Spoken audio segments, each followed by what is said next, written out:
Well, okay. Hi there, friends. Doc South with you. Another day in paradise, huh? Yeah. Oh, wait a minute. Oh, gosh, now I did it. Oh, God, there you go. No, all of a sudden I realized, again, I don't know. I've got to contact, in fact, after I do this, I'm going to contact listener Michelle and ask her what she meant by the angle. She said, Doc, you got to improve the angle of your. And she did this on, she wasn't mad or anything. She was just giving me some advice. She says, what you got to do is change the angle of your videos, and it'll really help. And I'm thinking, what? I don't know. I'm totally clueless. And yeah. Well, that's my general state of affairs anymore, it seems. You know what? When I'm done here, I'm going to email and see what the heck it is I'm supposed to do. I'm certainly not mad or anything. Michelle's a wonderful person and listens to the shows and stuff a lot. And oh, bless her heart. So, but that angle, Doc. I don't know. So, well, I'll have to see. I'll have to see what it is. I what would I know? Okay. Anyway, I got one here I thought you might like. This is from my book, The Book of Doc Blurbs, the Starter Set. It's, just a little short one I thought you'd like. But it brings up some points here. If you're reading along, it's chapter 92. Okay, a thief in now the night reversed. Yes, I have no idea why I said it like that. A thief in the now the night reversed. Okay, let's see. Well, we'll soon find out. It's a short one, so bear with me here. I'll make sure. Yeah, just one little bit here. Most of you know that at any gig I always stick out a donation jar for the VFW's Operation Uplink. Folks normally put a buck or two or some loose change into the old salad bar jar from the Chatterbox that I was given, years ago now. Excuse me. You might like to know that sometime during my show at the Vets Summerfest, this was something Operation Uplink did. Yeah, I was playing some music for them and had the jar out, the donation jar. And you know something? When my back was turned, you won't believe this, but when my back was turned and I couldn't see the jar, someone, I wish I knew who, went and snuck a $50 bill in the jar. Yeah, they did. Yeah, he put them in under the singles. I couldn't believe it. Yeah, you thought I was going to say someone stole it. No, to the best of my knowledge. Well, I would have liked to have thanked that person had I seen them, but I guess they just wanted to strike without warning, which is okay.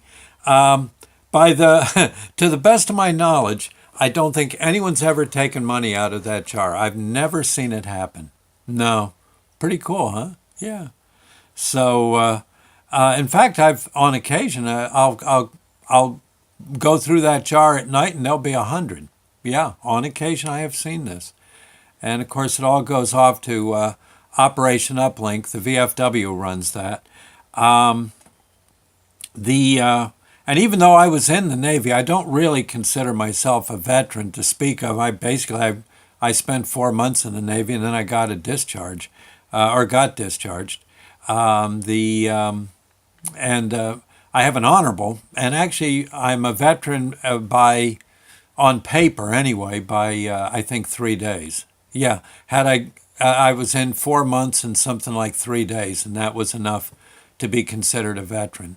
I did go through boot camp, and actually kind of liked it. Now that I think about it, I don't know if I liked it when it was happening, but now that I think back, it was pretty cool. I'd do it again. I wonder if I could do it. Yeah, I could do that again. Yeah. Oh yeah, Navy boot camp. The obstacle course was broken. The firing range, I think we fired some 20. I think we got to shoot 5 rounds out of a 22. Yeah, it was it really. Mostly you had to keep everything neat and clean. Well, there I might be in trouble. Yeah. Oh, just look around this room. No. And although I did make the bed today. Yeah. So, but you see what I'm saying? But I'd like to help them out, the VFW. It's nice to be able to make a phone call home, and they have this thing called Operation Uplink, where well, it used to be, well, they started out with phone cards. They started out with phone cards, and then just giving, give a soldier a $50 phone card, and he could use it at a payphone or what have you. Well, that eventually went. Phone cards kind of went the way of button hooks and hubcaps. And they switched over to Skyping sessions and helping with. They'd set up computer rooms, I guess, and they'd have free phone call days on bases where the calls could be made, and the VFW would make up the tab. Pay the tab. Now, evidently, since there's not that many deployed, what they're doing now is giving virtual phone cards. They send them to VFW posts around the country, and then the VFW posts give them to soldiers that are deployed from their area. And that seems to work right now, seems to be the best thing. So I'm happy to help. And I was going to say, all through the generosity of, I set the jar out at any gig I have. And I think, and I always tell people what it's for, so they don't think it's a tip jar for me, because it isn't. I think we've, since around a little after 9/11, I believe I've raised, through, again, the generosity of others, we're over 20,000. I think we're going to be up to about 20,600 by the end of this June 2018. I think we're going to be up in that neck of the woods. Might even be a little higher. Might be a little higher. So, not too bad, huh? Yeah. So, and I take the money from that I get paid by the Rotary Club in Hackettstown on Memorial Day Motor Madness. I take that. Well, there's too many M's. Yeah, Memorial Motor Madness at M&M's. Yeah, I take that and I put that in the jar too. So it adds up pretty cool. Pretty cool. So there you go. Many thanks to you, those of you who donated. And it is funny, but yeah, every now and then someone really throws a real slug of money in there, and that's heartening.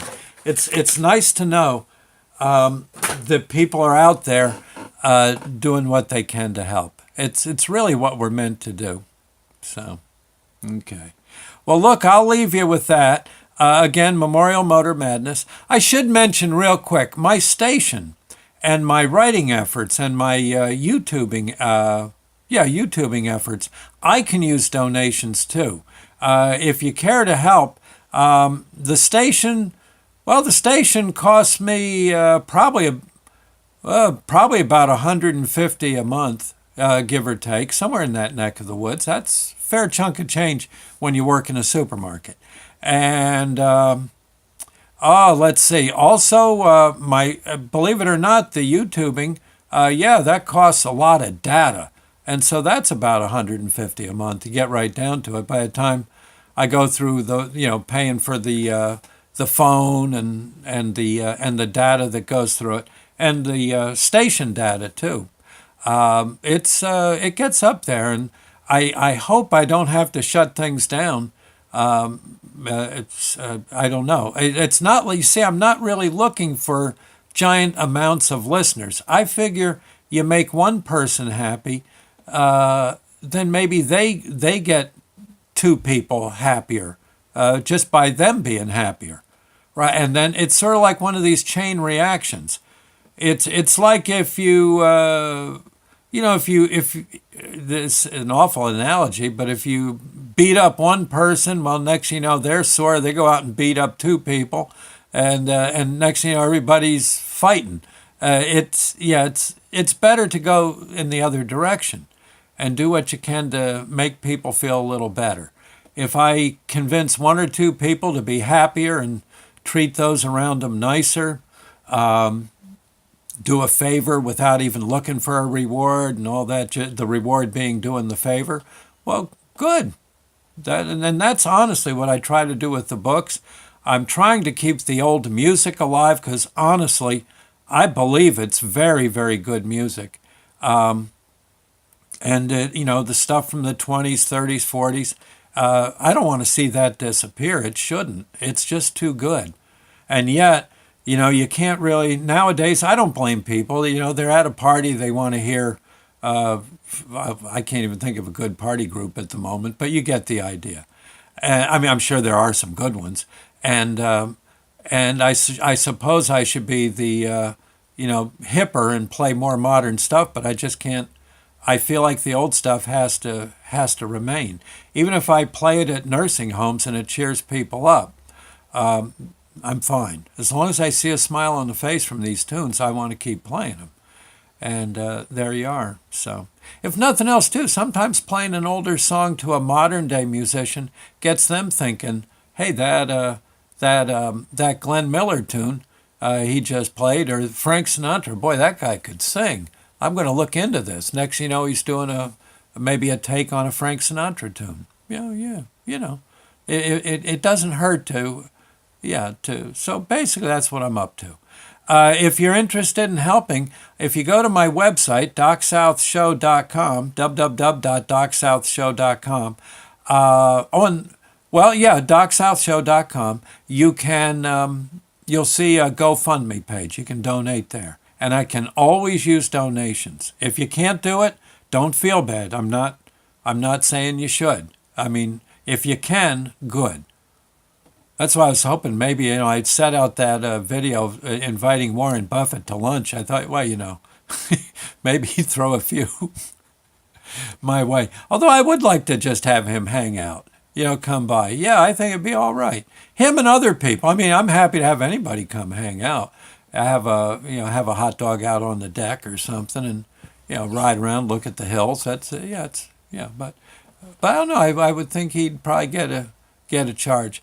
And there'd be no sense Warren Buffett giving me financial advice because I don't have enough money to invest anyway. I got to invest in bread and spaghetti. Yeah, and I'm gonna hit hard this. I think we're tomorrow. I think at the supermarket I work at. I think we're having a big sale. I think buy one get one free on eggs. So yeah, I'm going to invest heavily in hen fruit. So, but you get the idea. If you can help, good. If you can't, you can't. Stay around and enjoy, and you're certainly welcome. Certainly welcome. Okay, I'll see you later. Again, though, I thought you'd like that update on Operation Uplink. That is coming along very, very well. I'll see you later. Thank you, friends, and God bless. Bye now.